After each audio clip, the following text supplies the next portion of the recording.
Grab a cup of coffee and start your Sunday with Change Your Attitude, Change Your Life. Change Your Attitude, Change Your Life features stories to inspire, motivate, and empower you. Live your best life now. Listen, learn, think, and decide. Change Your Attitude, Change Your Life. Every Sunday morning at 9 on the Talk of New York, AM 970, The Apple. Visit cyacyl.com.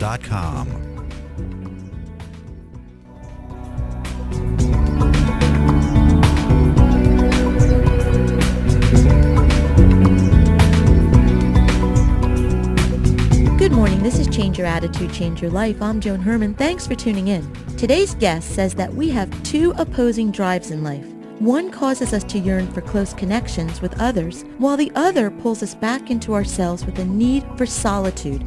Our guest believes that in order for us to be whole, we must heed both impulses. Dr. Florence Falk, today's guest, has written the book On My Own, The Art of Being a Woman Alone. It is her goal to teach us how to give both drives equal value. Florence is a writer, teacher, and psychotherapist who has been in private practice for more than 20 years. She is here to help us connect with our inner selves so that we may experience joy, whether in a relationship or on our own. Good morning, Florence. Thank you so much for joining us today. I'm delighted. Thank you. Florence, it's a new year, and I want to get the year off to a great start, a wonderful start for all of our listeners. So that's why I am so happy that you are here today to share what you write about so eloquently in your book.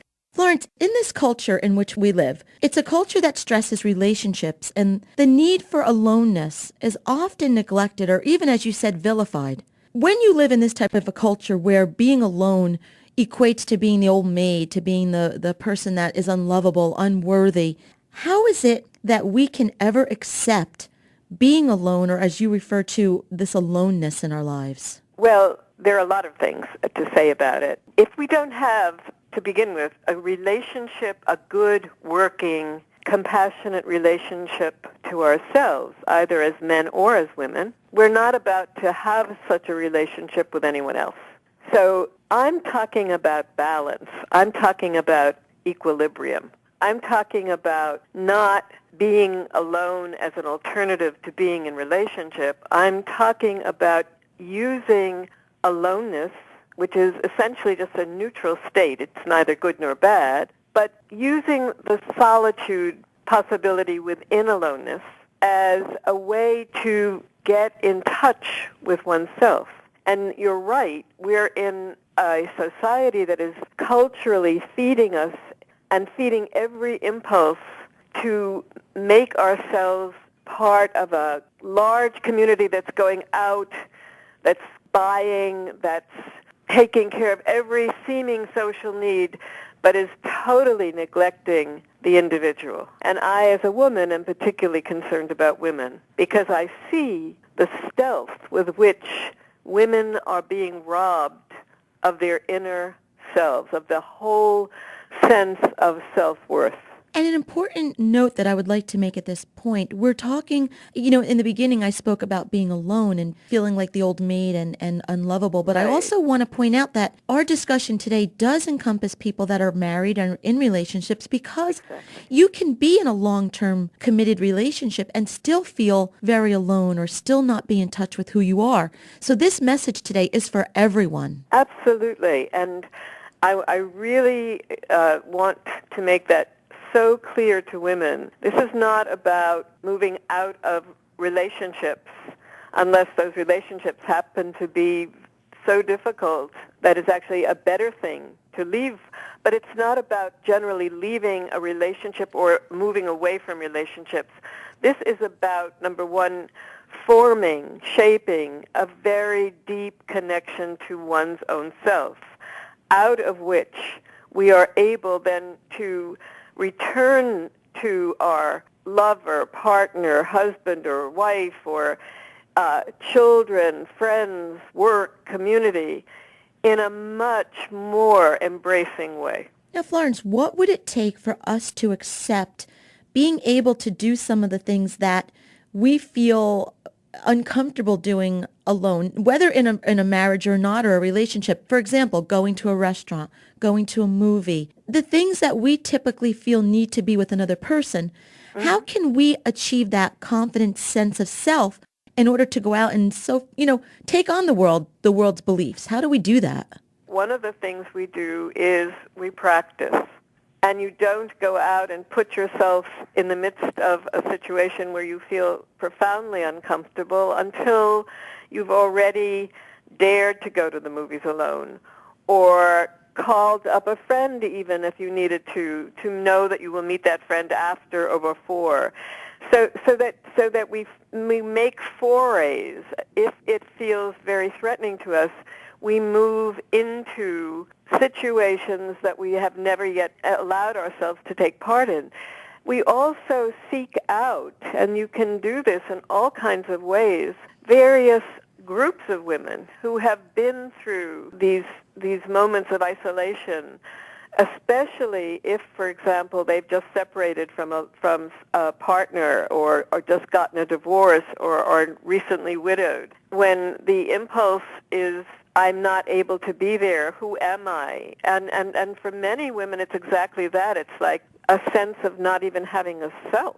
I'm all for using solitude as a way of reconnecting and connecting to ourselves, because again, everything pushes us away from that. And we should work and do make the choices that are very much expressions of our own interest. For example, if I fear taking a walk, then maybe that's not the way for me to proceed.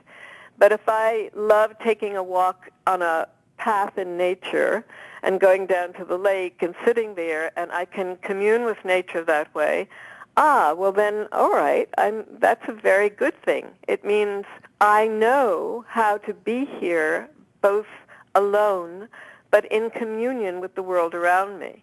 And I think it's a very powerful discovery as we learn that we are not about to fall apart if we are using solitude. Solitude can be extremely creative. Solitude is not the same thing as isolation. What's the difference? Isolation is really when a person is either physically or emotionally separated from all other beings. So it's a mindset. It's a mindset. It can actually be a situation that's created, yes, by certain kinds of emotional fears, clearly, that allow people to isolate themselves from other people. But solitude is a very creative, expansive connection to it. What it is it's a way of tuning into oneself, to really hear and not let the fears be so daunting that we can't even accept that, of course, we're going to be afraid. If we're recently in a state of aloneness because we are now separated from a partner, of course it's going to be scary. That's why I wrote the book. I wrote the book because I see women, many women, and have for years upon years, who come in and from the range of, say, 18 years old, anywhere up, they all look so poised and together and somehow like they know what they're doing and what they're about. And then you scratch the surface and you discover that they're terrified of being alone, that they have enormous questions about self-worth and self-identity, or that they have a sense that if they're alone now, it's permanent, it's forever.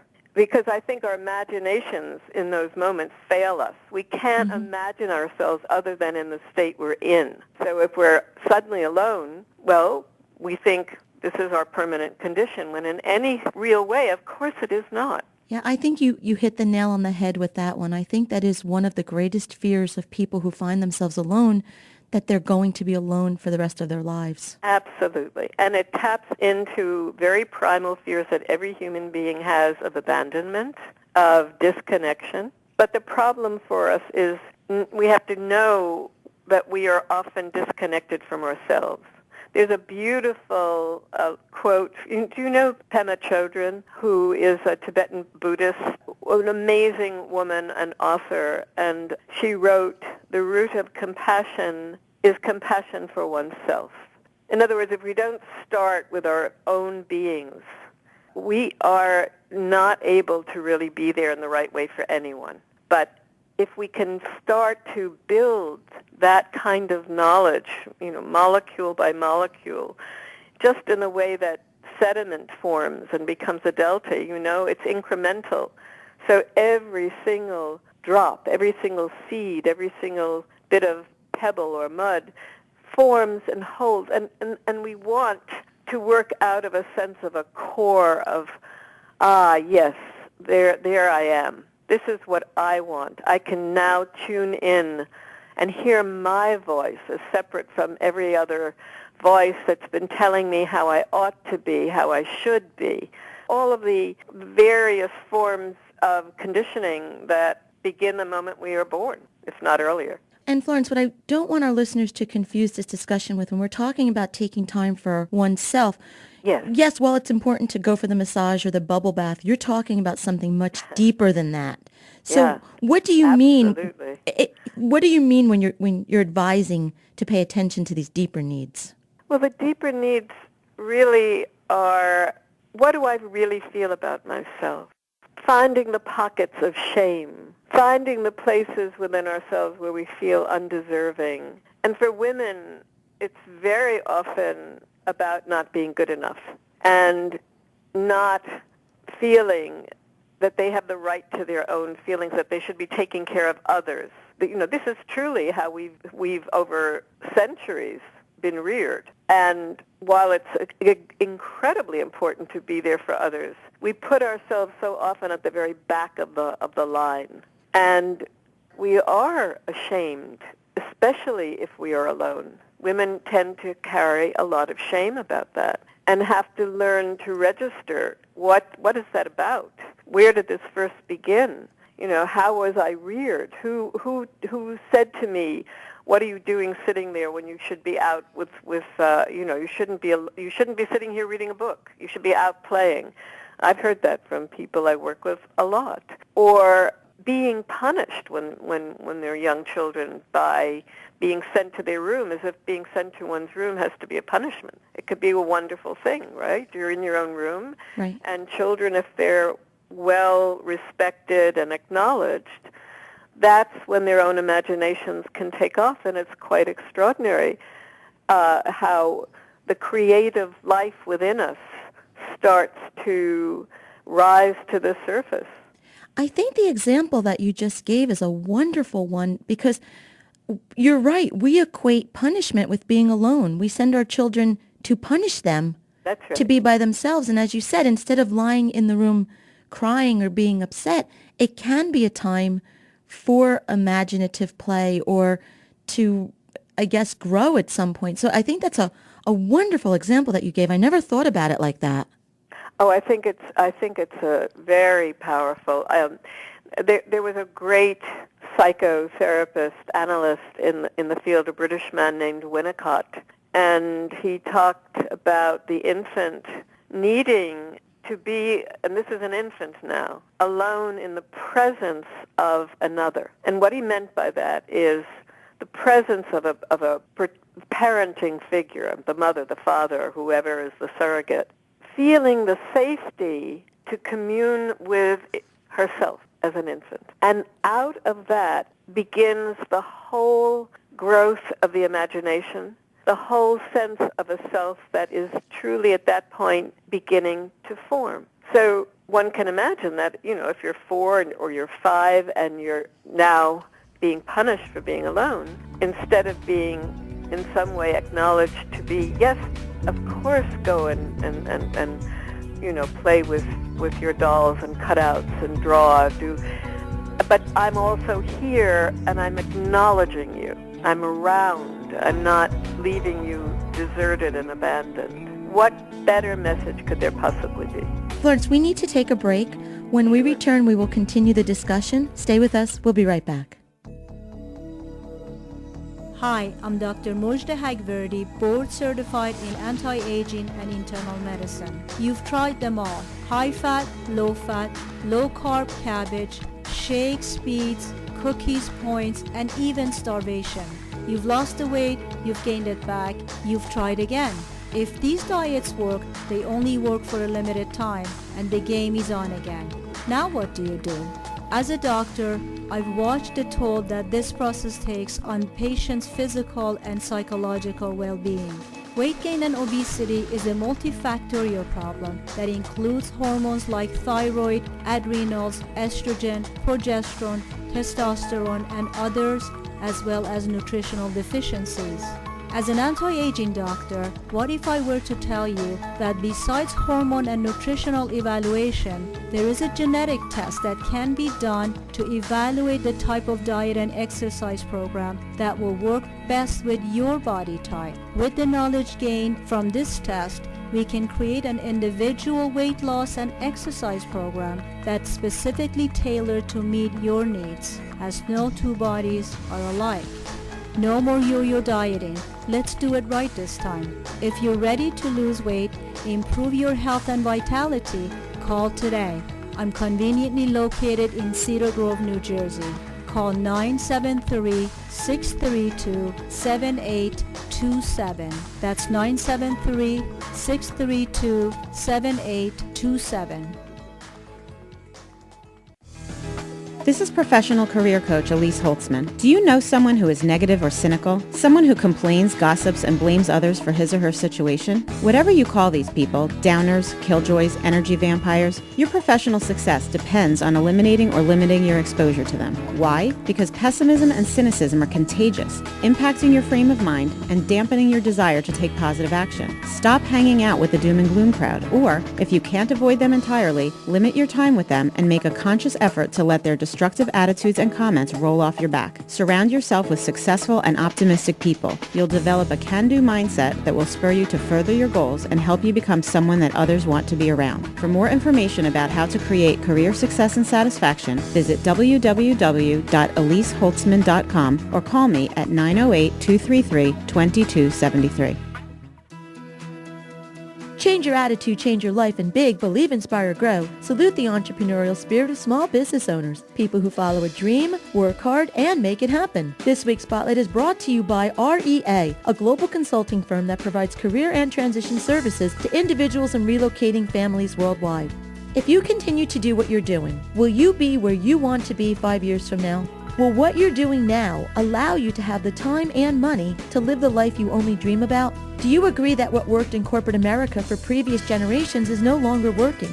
Would you like to own your own business? If you answered yes to these questions, then a $1.7 billion global leader in anti-aging products is looking for you. The 27-year-old company is experiencing tremendous growth and is looking for a few key entrepreneurial people to help take it into the next decade. If you're a hardworking, dedicated, positive-spirited person who loves people and is willing to be coached to learn and follow a system developed by highly successful multimillionaires, then call today to schedule an interview. 908-581-9254. That's 908-581-9254. Get ready to make a change. Call today.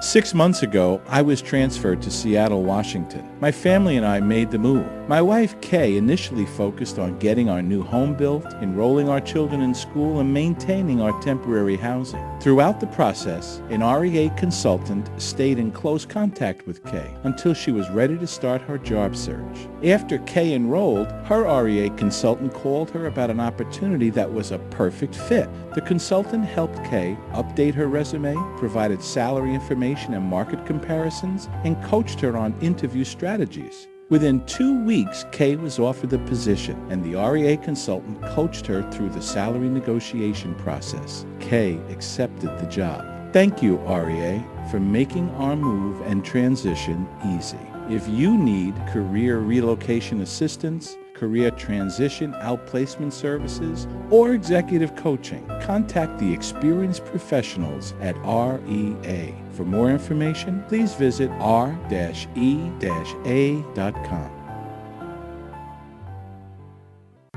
Some people prefer traditional funeral services.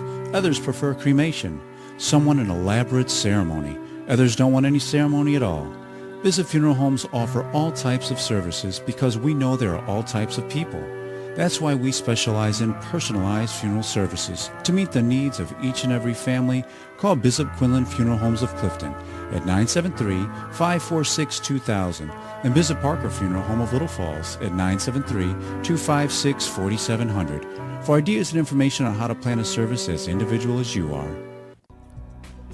Change Your Attitude, Change Your Life now has a free monthly digital magazine that can be read online or emailed to your inbox. Each month, nationally recognized leaders in their field provide the information that you need to inspire and motivate you. We believe in a holistic approach to life, incorporating mind, body, and spirit. As philosopher Francis Bacon said, knowledge is power. Use the wisdom provided in the publication and apply it to your everyday life. Visit cyacyl.com for more information or to begin your free subscription. That's cyacyl.com.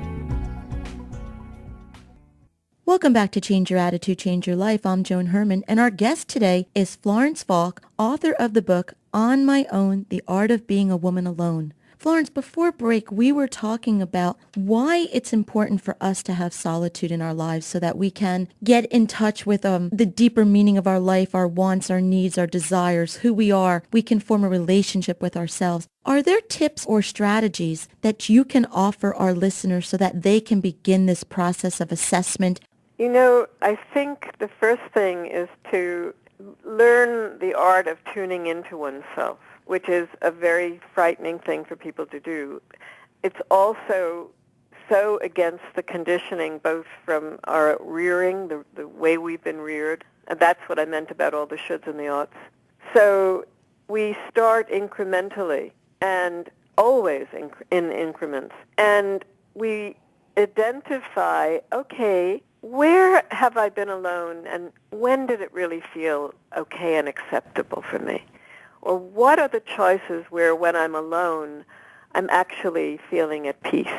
You know, you talked about bubble baths and sometimes having a bubble bath and lighting candles and just being there quietly can be a moment of solitude where that process can start. It can also start in some way of putting your yoga mat out in a private area and letting yourself commune through your body. There are multiple choices for this. I love to think of, and this for me is very important with the idea of a room of one's own.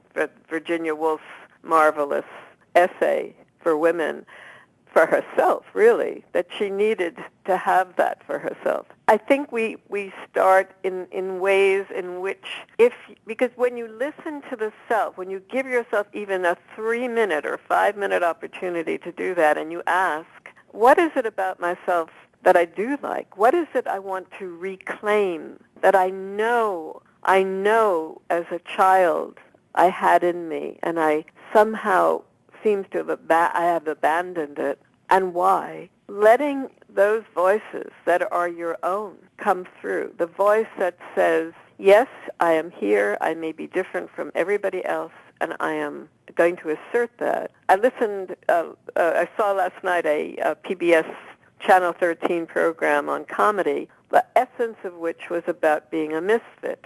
And it was a brilliant hour in terms of the way that the issue of the misfit was discussed, because the misfit, which is every one of us, is usually the very best part of ourselves that we keep in hiding. And the truth is that misfit part of us is probably the most normal, healthy, as yet untapped source of our own being. So it's a daring, and we do it by degrees. For one moment, if you could speak directly from your heart to a person who is going through a difficult separation or divorce, who doesn't know which way to turn, doesn't want to go on feeling like he or she will be alone the rest of their lives, what would you say to that person from your heart right now? I would say, know that whatever it is you're living through at this moment, whatever it is you're feeling is fine. Let yourself know that your way of feeling and being in this moment is right now happening, and it will change. Even if you don't believe that it will change, we are dynamic beings, and we will step out by degrees as we allow ourselves to do that. And we should really let ourselves not pretend that things are fine if they're not, but start with where we are. Always, always start with where we are. The book is On My Own, The Art of Being a Woman Alone by Florence Falk. And as always, our listeners can get more information about Florence on our website, which is cyacyl.com. That stands for Change Your Attitude, Change Your Life. While on our site, listen to past shows as podcasts, read our digital magazine, sign up for our mailing list, and now take part in the CYA-CYL Book Club. Florence, thank you so much for spending time with us this morning. I would love to have the opportunity to have you come back and continue our discussion. I think this is very important information for women and for men. This is something that, we really need I think to just experience joy in our lives. So thank you so much for being here. My pleasure. This is Change Your Attitude, Change Your Life. I'm Joan Herman. Thanks for tuning in.